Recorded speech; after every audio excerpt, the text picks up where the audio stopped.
जय Hind defence lovers. आज की टॉप हेडलाइंस कुछ इस प्रकार है। पाकिस्तान ने अफगानिस्तान के क्रिकेटर्स पर करी एयर स्ट्राइक। पाकिस्तानी जमीन का एक एक इंच ब्रह्मोस की रेंज में। पिछले महीने भारत ने 2 कंट्रीज के साथ साइन किया है ब्रह्मोस का कॉन्ट्रैक्ट। ऑपरेशन सिंदूर से सीज की गई चाइनीज PL-15 मिसाइल की कुछ टेक्नोलॉजीज इस्तेमाल होंगी अस्त्र मिसाइल में। और पाकिस्तानी आर्मी चीफ ने दी भारत को न्यूक्लियर धमकी।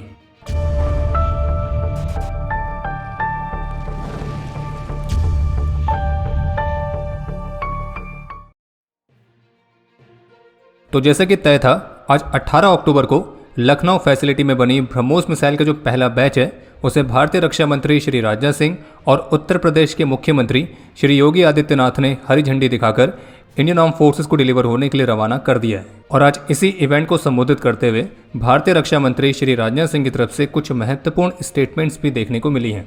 जैसे कि ब्रह्मोस मिसाइल को लेकर उनका कहना था कि ऑपरेशन सिंदूर में ब्रह्मोस का जो प्रैक्टिकल डेमोन्स्ट्रेशन हुआ तो उसने देशवासियों और पूरी दुनिया में ब्रह्मोस के लिए कॉन्फिडेंस पैदा किया है। और इसीलिए इस कॉन्फिडेंस को बनाए रखना अब आपकी जिम्मेदारी है। देश और दुनिया की ये जो एक्सपेक्टेशंस हैं ये हमारे लिए एक बड़ी अपॉर्चुनिटी है और आप सभी इंजीनियर्स, टेक्नीशियंस, वर्कर्स के ऊपर बड़ी रिस्पॉन्सिबिलिटी है कि इस भरोसे पर खरा उतरें। और पाकिस्तान की जहाँ तक बात है तो अब उसकी एक एक इंच जमीन ब्रह्मोस की पहुँच में है। ऑपरेशन सिंदूर में जो हुआ वो सिर्फ ट्रेलर था और उस ट्रेलर ने ही पाकिस्तान को एक एहसास दिला दिया कि अगर भारत पाकिस्तान को जन्म दे सकता है तो समय आने पर वो अब आगे मुझे बताने की ज़रूरत नहीं है, आप सभी समझदार ही हैं। वैसे आप चाहें तो कमेंट सेक्शन में भारतीय रक्षा मंत्री की इस आगे की स्टेटमेंट को पूरा कर सकते हैं कि अगर भारत पाकिस्तान को जन्म दे सकता है तो फिर समय आने पर वो, अब इसके आगे क्या आना चाहिए वो आप कमेंट सेक्शन में शेयर कर सकते हैं। बाकी रक्षा मंत्री का ये भी कहना था कि ऑपरेशन सिंदूर ने ब्रह्मोस को सिर्फ एक ट्रायल से बहुत आगे ले जाकर प्रैक्टिकल प्रूफ बना दिया और यही वजह है कि आज साइंटिस्ट से लेकर सामान्य आदमी तक, बड़े शहर के लोगों से लेकर छोटे गांव के लोगों तक, पढ़े लिखे लोगों से लेकर कम पढ़े लिखे लोगों तक सबको ब्रह्मोस की ताकत के बारे में पता है। और देश को ये विश्वास है कि हमारी एडवर्सरीज अब ब्रह्मोस से बच नहीं पाएगी। और ब्रह्मोस केवल एक मिसाइल नहीं है बल्कि भारत की बढ़ती हुई स्वदेशी कैपेबिलिटीज़ का एक प्रतीक भी है।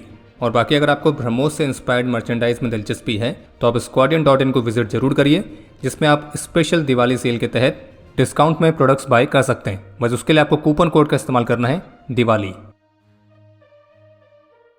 आप सभी को ध्यान होगा कि ऑपरेशन सिंदूर के दौरान पाकिस्तानी फाइटर जेट्स ने भारत पर Chinese made PL-15 air to air missiles को भी फायर किया था। लेकिन उन मिसाइल्स ने न केवल अपने टारगेट को मिस किया बल्कि वो फटी भी नहीं थी, क्योंकि शायद पाकिस्तान ने उनको धूप में नहीं सुखाया था। और चाइनीज मिसाइल्स तो नहीं फटी, फिर उसके बाद पाकिस्तानी कैसे फटी वो तो आप सभी को पता ही है। और वैसे हम यहाँ पे पाकिस्तान के एयरबेस की छत की चादर के फटने की बात कर रहे हैं, आप कुछ और मत समझ लेना, बाकी समझ भी लोगे तो क्या ही करना है।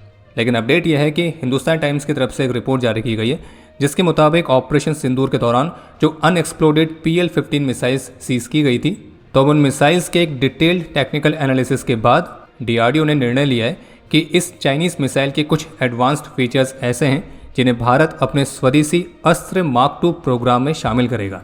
मीडिया रिपोर्ट के मुताबिक 9 मई को पंजाब के होशियारपुर के पास से पाकिस्तान की जो PL-15E मिसाइल रिकवर की गई थी जो कि फुली इंटैक्ट थी, तो वो भारत के डिफेंस साइंटिस्ट के लिए एक बहुत ही रेयर इंटेलिजेंस अपॉर्चुनिटी भी थी।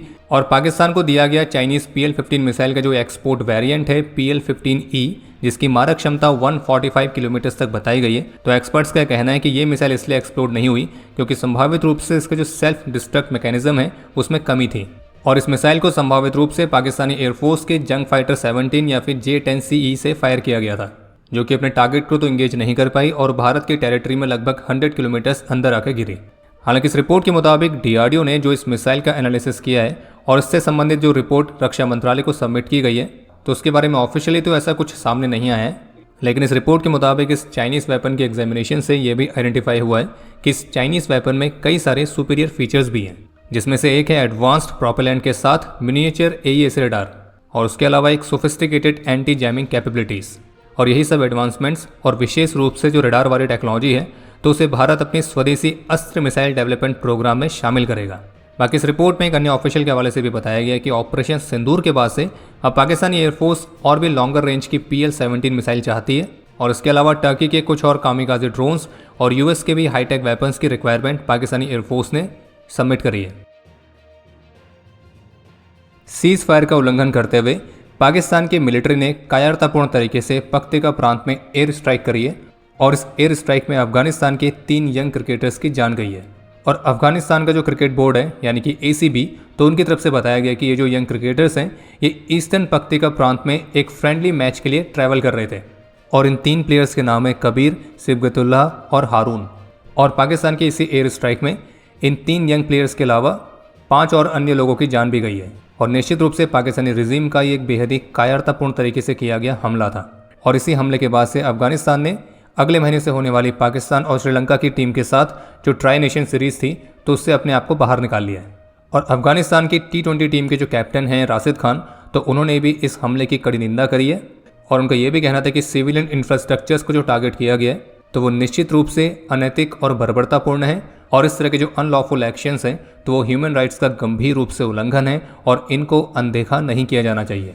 और पाकिस्तान ये सब हरकतें तब कर रही हैं जब आज दोहा में पाकिस्तान और अफगानिस्तान के ऑफिशियल्स मिलने वाले थे ताकि इस समस्या का शांतिपूर्ण तरीके से समाधान निकाला जा सके।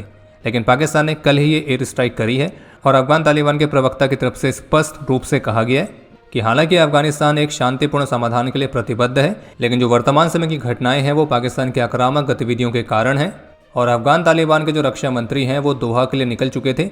हालांकि पाकिस्तान की मिलिट्री फोर्सेस ने कल रात को एक बार फिर से सिविलियन एरियाज में एयर स्ट्राइक्स कंडक्ट करी हैं, जिसके कारण हमारे कई सारे सिविलियंस की जान गई और कई सारे घायल भी हुए हैं।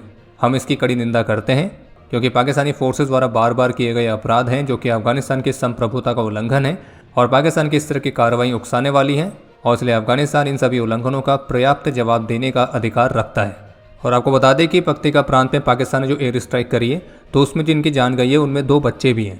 और वहीं इसके अलावा अफगानिस्तान की इंटीरियर मिनिस्ट्री के जो फर्स्ट डेप्यूटी हैं तो उन्होंने भी पाकिस्तान को वार्न किया है कि पाकिस्तान को बार बार उल्लंघन करने वाली हरकतों से दूर रहना चाहिए। और अगर हमने एक बार आपको हमलावर घोषित करने का फतवा जारी कर दिया तो फिर ऊपर वाले की कसम, भले ही आप भारतीय सीमा तक भागने में सफल हो जाएं, आपकी सारी संपत्ति फिर से इन लोगों के हाथों में लूट के रूप में चली जाएगी और उनके पास ही रहेगी। और इसलिए भगवान करे कि पाकिस्तान तर्क और बुद्धि का प्रयोग करे। लेकिन जिस हिसाब से पाकिस्तान की हरकतें चल रही हैं तो ऐसा प्रतीत हो रहा है कि पाकिस्तान की मिलिट्री भी चाह रही है कि पाकिस्तान में जो इतिहास की किताबें हैं उनमें पाकिस्तान का इतिहास ज़्यादा लंबा ना बन पाए। आपने अक्सर सुना होगा कि दुनिया में कुछ ऐसी चीज़ें हैं जिनको आप जितना भी सीधा करने का प्रयास करें वो सीधी नहीं होती है। तो वैसे ही कुछ स्थिति हमारे निकम्मे पड़ोसियों की भी है।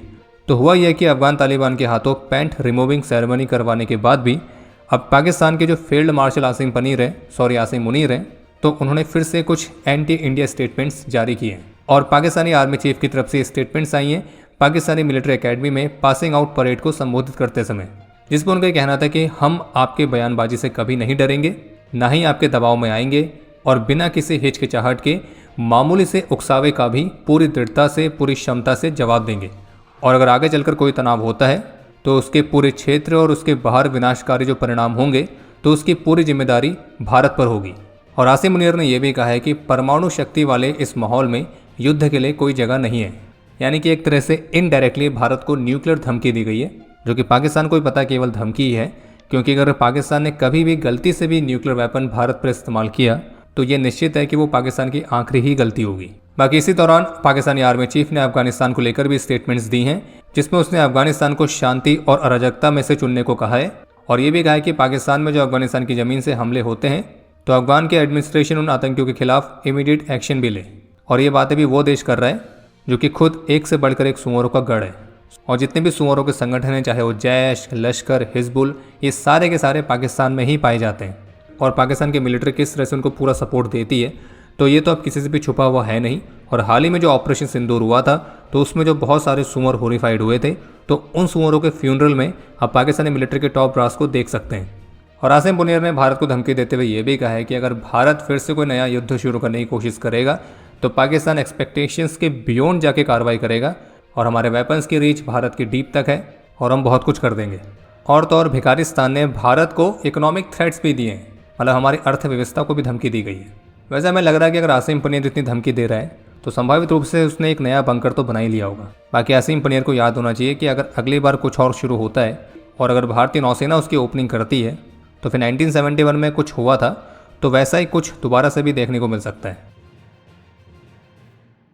आज भारतीय रक्षा मंत्री श्री राजनाथ सिंह की तरफ से ऑफिशियली ये कन्फर्म किया गया कि पिछले महीने ब्रह्मोस एरोस्पेस ने 2 और कंट्रीज़ के साथ 4000 करोड़ रुपीस की कीमत के कॉन्ट्रैक्ट साइन किए हैं। हालांकि वो कंट्रीज कौन सी हैं तो उनके नाम का खुलासा नहीं किया गया है। इसके अलावा एक अपडेट ये सामने आया है कि 30 अक्टूबर से 1 नवंबर तक के लिए बे ऑफ बंगाल में भारत ने एक और संभावित मिसाइल टेस्ट के लिए नोटिफिकेशन जारी किया है, जो कि केवल 155 किलोमीटर तक की रेंज के लिए है और संभावना जताई गई कि इस दौरान भारत अपने प्रोजेक्ट कुशा के तहत फेज 1 मिसाइल की टेस्टिंग कर सकता है।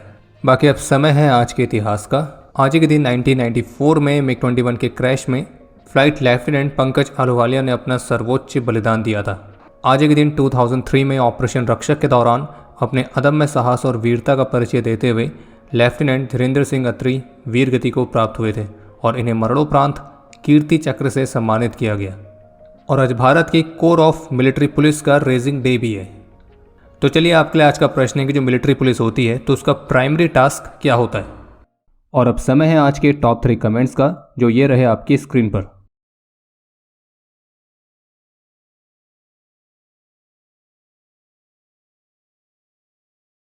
उम्मीद है आपको आज का एपिसोड पसंद आया होगा। पसंद आया तो वीडियो को लाइक करना ना भूलें। आपके कोई भी सुझाव या सवाल हो तो उसके लिए कमेंट सेक्शन ओपन है। और अगर आप डिफेंस रिलेटेड और भी एक्सक्लूसिव कंटेंट में दिलचस्पी रखते हैं तो आज ही प्ले स्टोर से डिफेंस स्क्वाड की सुपर ऐप को डाउनलोड करना ना भूलें। और अगर आप चैनल पर पहली बार आए हैं तो squadron.in पे जाके हमारे नए डिज़ाइंस को भी चेकआउट जरूर करें। बाकी जल्द मिलेंगे नए एपिसोड के साथ। तब तक के लिए जय हिंद, जय भारत।